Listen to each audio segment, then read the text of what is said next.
നമസ്കാരം. കാലം കണക്കുകൾ ചോദിക്കാതെ കടന്നു പോകില്ല എന്നൊരു പറച്ചിലുണ്ട്. ഇപ്പോൾ ഞാനിത് പറയാൻ കാരണം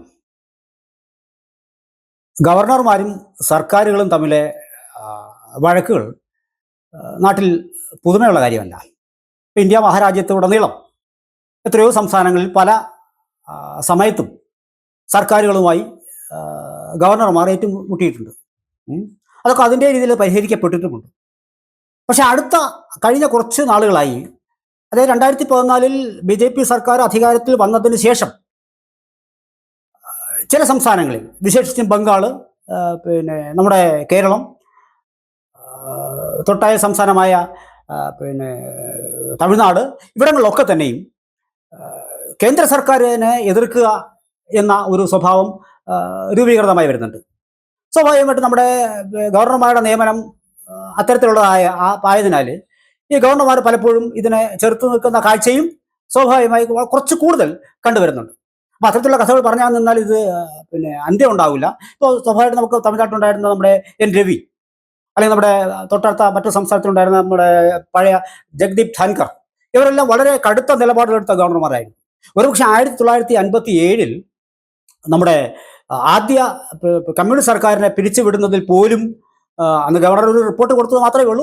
വിമോചന സമരവുമായി ബന്ധപ്പെട്ടിട്ട് ചില ഗവർണർക്ക് മിനിമം കൊടുക്കേണ്ട ചില റിപ്പോർട്ടുകൾ അദ്ദേഹം കൊടുത്തിട്ടുണ്ടാവുക. ഒരു ഭരണഘടനാപരമായ ഒരു പ്രതിസന്ധി നിലവിലുണ്ട്, പിന്നെ രാഷ്ട്രീയമായ ചില വിഷയങ്ങൾ നിലവിലുണ്ട് എന്നൊക്കെ പറഞ്ഞിട്ടുള്ളൊരു ഒരു റിപ്പോർട്ടാണ് കേന്ദ്ര സർക്കാർ കൊടുക്കുന്നത്. അപ്പോൾ ആ സർക്കാർ അന്നും ഗവർണർ ആരോപണ വിധേയനായിട്ടുണ്ട്. പിന്നെ അങ്ങോട്ടും ഇങ്ങോട്ടും കേരളത്തിൽ പല പല ഗവർണർമാരിരുന്നു, പല വഴക്കുകളും പ്രതിസന്ധികളും രൂപപ്പെട്ടു വന്നു. ഏറ്റവും കൂടുതൽ നമ്മുടെ സദാശിവം ഗവർണറായിരിക്കുന്ന സമയത്തും അദ്ദേഹത്തിൻ്റെ കാലത്തും വഴക്കുകളുണ്ടായിരുന്നു. ഈ വഴക്കുകൾ വലിയ മാധ്യമ ശ്രദ്ധ പിടിച്ചു പറ്റിയത് ആരിഫ് മുഹമ്മദ് ഖാൻ്റെ അപ്പോയിൻമെൻറ്റ് ഗവർണറായ അദ്ദേഹം ഇവിടെ വരുന്നതോടുകൂടിയാണ്. ഇദ്ദേഹം ഇപ്പോൾ ബീഹാറിലേക്ക് അദ്ദേഹം ഗവർണറായിട്ട് പോകുന്ന സമയത്ത് അവിടെ അദ്ദേഹം, എൻ്റെ അഭിപ്രായത്തിൽ അദ്ദേഹത്തിൻ്റെ രാഷ്ട്രീയ ഗവർണറൊക്കെ തന്നെയാണ് ഇല്ലെന്ന് പറയുന്നില്ല, പക്ഷേ ഒരു കാഴ്ചപ്പാട് മുന്നിൽ കണ്ടുകൊണ്ടുള്ള ഒരു ദൗത്യം ഏറ്റെടുത്തുകൊണ്ട് ഗവർണർ സ്ഥാനത്ത് ഇരിക്കുക എന്ന് പറയുന്ന ഒരു പ്രവൃത്തിയാണ് ചില ഗവർണർമാരെങ്കിലും ചെയ്യുന്നത്. അപ്പോൾ അത്തരത്തിൽ ബീഹാറിലേക്ക് ആരിഫ് മുഹമ്മദ് ഖാൻ പോയതിനു ശേഷമാണ് അവിടെ തെരഞ്ഞെടുപ്പ് നടന്നതും തെരഞ്ഞെടുപ്പിൽ വലിയ വിജയം BJPക്ക് നേടാനായതും. അവിടെ ഒരുപക്ഷെ അദ്ദേഹത്തിൻ്റെ നേരത്തെ പറഞ്ഞിരുന്ന ദൗത്യം അദ്ദേഹം പൂർത്തിയാക്കുകയായിരുന്നു. നേരെ മറിച്ച് അദ്ദേഹം അങ്ങോട്ട് പോയപ്പോൾ ഇവിടെ വന്നയാളെന്ന് പറയുന്നത് ആർലേക്കറാണ്. അദ്ദേഹം വലിയ കൊട്ടും കുരവയുമായിട്ടൊന്നും അല്ല വന്നത്. പക്ഷെ കൊട്ടും കുരവയുമായിട്ടല്ല വന്നതെങ്കിലും വളരെ കൃത്യമായി തന്നെ വന്ന ചുമതലയേറ്റ നാൾ മുതൽ വളരെ ഹൃദ്യമായ ഒരു സമീപനമാണ് സർക്കാരുമായും മുഖ്യമന്ത്രിയുമായും ഉള്ളത് എന്ന് വരുത്തി തീർത്തുകൊണ്ട് തന്നെ അദ്ദേഹം തനിക്ക് പറയാനുള്ളതും നേരത്തെ പറഞ്ഞ ആ കാഴ്ചപ്പാടിന് വിധേയമായി കൊണ്ടുള്ള നടപടിക്രമങ്ങൾ അദ്ദേഹം തീരുമാനിച്ചത്. അവിടെയാണ് ഭാരതാംബ വിവാദമൊക്കെ കത്തി പടരുന്നത്. നേരത്തെ ആരിഫ് മുഹമ്മദ് ഖാൻ പോകും മുമ്പ് നമ്മുടെ VC-കൾ, നമ്മുടെ സർവകലാശാലകൾ VC-കളില്ലാതെ അനാഥമായി, ഇതൊന്നും ആർക്കും ശ്രദ്ധിക്കാനില്ല. ഉന്നത വിദ്യാഭ്യാസ രംഗം ആകെപ്പാടെ അവതാളത്തിലാണ്. നമ്മുടെ വൈസ് ചാൻസലർമാരുടെ പദവികളെല്ലാം ഒഴിഞ്ഞു കിടക്കുകയാണ്. അദ്ദേഹം പോയ സമയത്ത് ഇവിടെ നിയമിക്കപ്പെട്ട സാങ്കേതിക സർവകലാശാലയിൽ നിയമിക്കപ്പെട്ട സിസാദ്, അപ്പോൾ അവരുമായി ബന്ധപ്പെട്ടിട്ട് ചില നമ്മുടെ സർക്കാരിന് ചില അഭിപ്രായ വ്യത്യാസം ഉണ്ടായിരുന്നു. അത് കോടതിയിലേക്ക് എത്തപ്പെടുന്നു. ഒടുവിൽ അത് സുപ്രീം കോടതിയുടെ മുന്നിൽ വരുന്നു. ഒരു വിധത്തിലും സർക്കാരും വിട്ടുവീഴ്ചയ്ക്കില്ല, ഗവർണറും വിട്ടുവീഴ്ചയ്ക്കില്ലാത്ത സാഹചര്യത്തിലാണ് അദ്ദേഹം അങ്ങോട്ട് പോകുന്നത്. അതിനുശേഷം അർലേക്കർ ഇവിടെ വരുന്നു. അദ്ദേഹവും ഇതേ പാത പിന്തുടരുന്നു. ഒടുവിൽ സുപ്രീം കോടതിയുടെ നിർദ്ദേശപ്രകാരം ഒരു സെർച്ച് കമ്മിറ്റി രൂപീകൃതമാകുന്നു. ആ സെർച്ച് കമ്മിറ്റി തീരുമാനമാകാതിരിക്കുന്നു. സർക്കാരിനോട് പറയുന്നു, നിങ്ങളൊരു തീരുമാനം എടുത്തിട്ട് ഞങ്ങളെ അറിയിക്കൂ എന്ന് പറയുന്നു. സെർച്ച് കമ്മിറ്റിക്ക് വേണ്ടി ലക്ഷങ്ങൾ ചെലവിടുന്നു. വക്കീലന്മാരെ അവരുടെ ഭാഗം പറയാനായിട്ട് സർക്കാർ വലിയ, സ്വാഭാവികമായിട്ട് അങ്ങനെയാണല്ലോ, വലിയ തുക കൊടുക്കാതെ സുപ്രീം കോടതിയിലേക്ക് അഭിഭാഷകരെ അയക്കാനും കഴിയില്ല. വലിയ തോതിൽ പൈസ സാമ്പത്തികം ചിലവാക്കിക്കൊണ്ട് സർക്കാർ അവരുടെ ഭാഗം പറയുന്നു. ഏതാണ്ട് 30 ലക്ഷം രൂപയാണ് സെർച്ച് കമ്മിറ്റിയുടെ സിറ്റിങ്ങിന് വേണ്ടി ചിലവായിട്ടുള്ളതാണ് പത്രവാർത്തകൾ. കൂടാതെ അഭിഭാഷകർക്ക് കൊടുത്തിരിക്കുന്ന ഫീസും വൻതോതിൽ ഇങ്ങനെ ഒരു ഫീസൊക്കെ ചെയ്തതിന് ശേഷം എന്നിട്ടും വഴങ്ങുന്നില്ലെന്ന് കാണുമ്പോഴാണ് നിങ്ങൾ ഒരുമിച്ച് തീരുമാനമെടുത്ത് അറിയിക്കുമെന്ന് കോടതി പറയുന്നത്. അവിടെയും തീരുമാനമാകുന്നില്ല. അപ്പോഴാണ് 2 മന്ത്രിമാരെ പിണറായി വിജയൻ സർക്കാർ ഗവർണറെ കാണാൻ അയക്കുന്നത്. അവിടെ ഗവർണർ ഒരു കാര്യം പറഞ്ഞു പോലും, വാർത്തകളിൽ നിന്നാണ് ഞാനിത് പറയുന്നത്, എന്തുകൊണ്ട് മുഖ്യമന്ത്രിയോടല്ല ഇത് ആവശ്യപ്പെട്ടത്, മുഖ്യമന്ത്രി എന്തുകൊണ്ട് ഇവിടെ വന്നില്ല എന്നൊരു ചോദ്യം ഗവർണർ ചോദിച്ചതായി അറിയുന്നു. അപ്പോൾ സ്വാഭാവികമായിട്ടും അവിടെ തീരുമാനമാകാതെ പോകുന്നു. വീണ്ടും ഈ ഒരു തീരുമാനമെടുക്കേണ്ടുന്ന ചുമതല കോടതിയിലേക്ക്, സുപ്രീം കോടതിയിലേക്ക് പോവാണ്. ഒന്ന് ആലോചിച്ച് നോക്കൂ, അങ്ങനെ ഒരു തീരുമാനം എടുക്കുന്നത് തെരഞ്ഞെടുക്കപ്പെട്ട പിന്നെ സർക്കാരുകൾക്ക് അങ്ങനെ ഒരു തീരുമാനം എടുക്കാനുള്ള സാധ്യത നശിക്കുമ്പോൾ അവിടെ കോടതി ഇടപെടേണ്ടി വരുന്ന ഒരവസ്ഥയുണ്ട്. പരമദയനീയമാണത്. തിരഞ്ഞെടുക്കപ്പെട്ട സർക്കാരാണ്, ആ സർക്കാരിന് ഒരു തീരുമാനം എടുക്കാൻ കഴിയാത്തൊരവസ്ഥ വരിക. അങ്ങനെ നാട്ടിലെ എല്ലാ തീരുമാനങ്ങളും പിന്നെ കോടതിയെ കൊണ്ട് എടുപ്പിക്കേണ്ട ഒരു സാധ്യതയുണ്ട്. എന്നാൽ പിന്നെ ഇവരെ തിരഞ്ഞെടുക്കേണ്ട കാര്യമില്ല. അപ്പൊ നമ്മുടെ ഇപ്പോഴത്തെ ഈ ഭരണ സംവിധാനത്തെ തന്നെ തച്ചുടയ്ക്കുന്ന ഒരു തീരുമാനത്തിലേക്ക് ചെന്നെത്തുമായിരുന്നു. അവിടെയാണ് ഗവർണറും നമ്മുടെ മുഖ്യമന്ത്രിയുമായി ഒരു ഒത്തുതീർപ്പിലെത്തുന്നത്, ഒരു തീരുമാനമെത്തുന്നത്. സിസാർ ജേക്കബിനെ സാങ്കേതിക സർവകലാശാലയിലേക്ക് നിയമിക്കാൻ മുഖ്യമന്ത്രി തയ്യാറെടുക്കുന്നു. പിന്നെ മനസ്സുകൊണ്ട് അദ്ദേഹം ഒരുമിക്കുന്നു. രണ്ടാമത് ഡിജിറ്റൽ സർവകലാശാലയിലേക്ക് സജി ഗോപിനാഥിനെയും അപ്പോയിന്റ് ചെയ്യാൻ ഒരുമിച്ചൊരു തീരുമാനം അവരെടുക്കുന്നത്. അപ്പൊ ഇതിൽ നിന്ന് നമുക്ക് വ്യക്തമാകുന്ന മറ്റ് പല കാര്യങ്ങളുണ്ട്. ഒന്ന് ആലോചിച്ച് നോക്കൂ, കുട്ടികൾക്ക് കൃത്യമായി ഉന്നത വിദ്യാഭ്യാസ രംഗം കൂടുതൽ മെച്ചപ്പെട്ടതാക്കാൻ ശ്രമിക്കേണ്ടുന്ന സർക്കാർ ഇത്രയും നാൾ ചെയ്തതെന്ന് പറയുന്നത് വളരെ വിരോധാഭാസമാണ്. അവരുടെ പ്രവൃത്തികളും അവരുടെ എല്ലാ ചെയ്തികളും ഈ ഒരു ഉന്നത വിദ്യാഭ്യാസ രംഗത്തെ ആകപ്പാടെ പല സമരങ്ങളും കൊണ്ട് തച്ചുടക്കപ്പെട്ട് കഴിഞ്ഞിരുന്ന അവസ്ഥയിൽ വീണ്ടും അതിനെ മോശമാക്കാനുള്ള ഒരു ശ്രമമാണ് സർക്കാരിന്റെ ഭാഗത്തുണ്ട്. എത്ര നമ്മൾ ആലോചിച്ച് ഈ സമരത്തിൽ പങ്കെടുത്ത ആൾക്കാരൊന്നും ആലോചിച്ച് നോക്കി, തെരുവിൽ കിടന്ന അടിയുണ്ടു, എത്രയോ ദിവസം ആൾക്കാരുടെ ഗതാഗതം പോലും സ്തംഭിക്കപ്പെട്ടു, എത്രയോ സമരങ്ങൾ, എത്രയോ കേസുകൾ, ഇതെല്ലാം വഴി തുറന്നു. നമ്മുടെ കൊച്ചു കുട്ടികൾ പോലും വളരെ ഈ ഹയർ സെക്കൻഡറി അല്ലെങ്കിൽ കോളേജിൽ പഠിക്കുന്ന കുട്ടികളെന്നല്ല, എല്ലാ കുട്ടികൾക്ക് ഗവർണറുടെ അധികാരങ്ങൾ എന്തൊക്കെയാണെന്ന് പഠിപ്പിക്കാൻ വേണ്ടി പുതുതായിട്ട് പറഞ്ഞു കൊടുക്കുമെന്ന് പോലും നമ്മുടെ വിദ്യാഭ്യാസ മന്ത്രി പറഞ്ഞു എന്നതാണ്. ആ പാഠപുസ്തകത്തിൽ പോലും ഞങ്ങൾ തിരുത്തൽ വരുത്തുമെന്നാണ് പറഞ്ഞത്. ഗവർണറെ വഴിയിലിട്ട് താറടിച്ചു. പ്ലക്കാർഡ് കൊണ്ട് ഇപ്പോഴും അഴിച്ചു മാറ്റിയിട്ടില്ലാത്ത പ്ലക്കാർഡുകൾ, വലിയ വലിയ ബാനറുകൾ സർവകലാശാലകളുടെ മുന്നിലുണ്ട്. നമ്മുടെ ഗവർണർ, ഒരു ഭരണഘടനാ സ്ഥാപനമായ അതിൻ്റെ അധിപനായ ഗവർണറെ താറടിക്കുന്ന പോസ്റ്ററുകളും പറച്ചിലുകളും നിറഞ്ഞു കവിയുന്ന ചില ബാനറുകൾ ഇപ്പോഴും നമ്മുടെ സർവ്വ ക്യാമ്പസുകളിലുണ്ട്. ഇത്രയൊക്കെ ചെയ്തതിനു ശേഷം, ആൾക്കാരെ വഴിയിലിട്ട് ഇത്രയൊക്കെ ബുദ്ധിമുട്ടിച്ച ശേഷം നമ്മുടെ മുഖ്യമന്ത്രി ഒരു വിട്ടുവീഴ്ചയ്ക്ക് തയ്യാറായിരിക്കുകയാണ്. അദ്ദേഹം ഒരു വിട്ടുവീഴ്ചയ്ക്ക് തയ്യാറായിരിക്കുകയാണ്.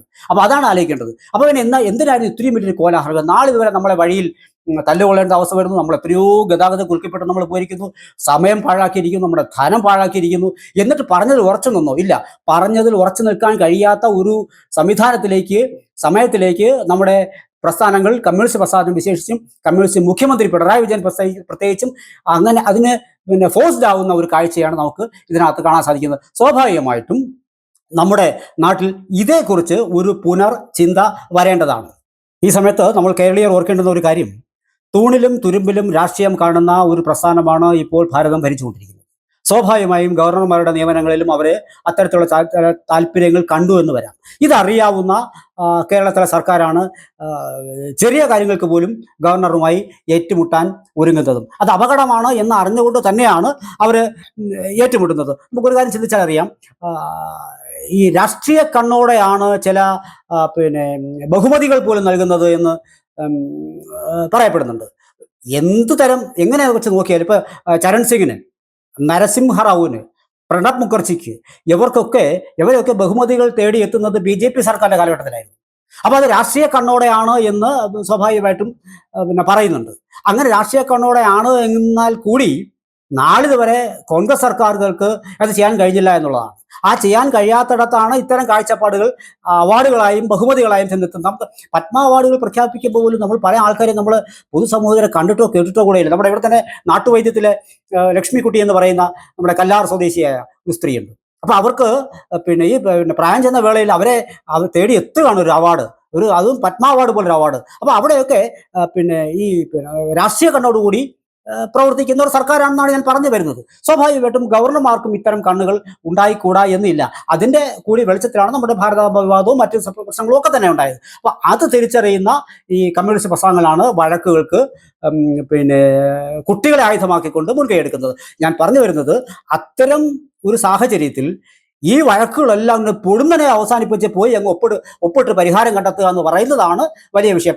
CPM ഇത് പുത്തരിയൊന്നുമല്ല. കഴിഞ്ഞ കാലങ്ങളിലേക്ക് ഒന്ന് കണ്ണോടിച്ചാൽ നമുക്ക് വിളനില സമരത്തിൽ കേരളം ഒന്നോ രണ്ടോ മൂന്നോ മാസങ്ങൾ സ്തംഭിച്ചു പോയൊരു സമരമാണ് ഒരു വി സിക്കെതിരെ CPM നടത്തിയത്, ഇടതുപക്ഷ പ്രസ്ഥാനം നടത്തിയത്, സ്റ്റുഡൻസ് നടത്തിയത്, ആ ഇടതുപക്ഷ പിന്നെ മേഖലയിലെ വിദ്യാർത്ഥികൾ നടത്തിയത്. ഏറ്റവും എന്താ സംഭവിച്ചത്? ഒരു പിന്നെ ചുവന്ന പരവതാനി വിളിച്ച് അദ്ദേഹത്തെ AK സെന്ററിൽ ഉള്ളിൽ കൊണ്ടുപോയി അവിടെ പ്രതിഷ്ഠിച്ച് ഈ സമരം ചെയ്ത ആൾക്കാരെ കൊണ്ട് തന്നെ കൈയടിപ്പിച്ച് തീർത്തു എന്നുള്ളതാണ്. അപ്പോൾ ഇത് കാലം ഇങ്ങനെയാണ് തെളിയിക്കുന്നത്. നമ്മുടെ കുട്ടികൾ ഇനിയെങ്കിലും ഇത് മനസ്സിലാക്കണം. സമരം ചെയ്യേണ്ടുന്ന ഒരു ആവശ്യത ഉണ്ടായിരിക്കാം, പക്ഷേ സമരം ചെയ്യുന്ന സഖാക്കൾക്ക് അല്ലെങ്കിൽ പിന്നീട് അവർക്ക് മുട്ടുമടക്കേണ്ടി വരുന്ന അവസ്ഥ, കണ്ണും കാതും പൊത്തിയിരിക്കേണ്ടി വരുന്ന ഒരു അവസ്ഥ ഒന്ന് ആലോചിച്ച് നോക്കൂ. ഈ കുട്ടികൾ എന്തെല്ലാം പൊല്ലാപ്പാണ് ഗവർണർമാരെ കൊണ്ട് ചെയ്യിച്ചത്. അർലേക്കർ വന്നപ്പോഴും ഈ ഭാരതാത്മ വിവാദത്തെ ചൊല്ലി ഒരു പടം വെച്ചതിന്റെ പേരിൽ എന്തൊക്കെ കോലാഹലങ്ങളാണ്. രാജ്ഭവന്റെ മുന്നിൽ വന്നു നിന്നോ, രാജ്ഭവൻ ഇപ്പോൾ ലോക്ഭവന്റെ മുന്നിൽ വന്നു നിന്നോ നമ്മുടെ വിദ്യാഭ്യാസ മന്ത്രി ഒരു പേപ്പർ എടുത്ത് വായിക്കുകയാണ് ചെയ്യുന്നത്. മന്ത്രി അവിടെയൊക്കെ വളരെ പരിഹാസപാത്രമായി തീരുകയാണ് നമ്മുടെ മന്ത്രിമാരെന്ന് പറയുന്നത്, കമ്മ്യൂണിസ്റ്റ് മന്ത്രിമാരെന്ന് പറയുന്നത്.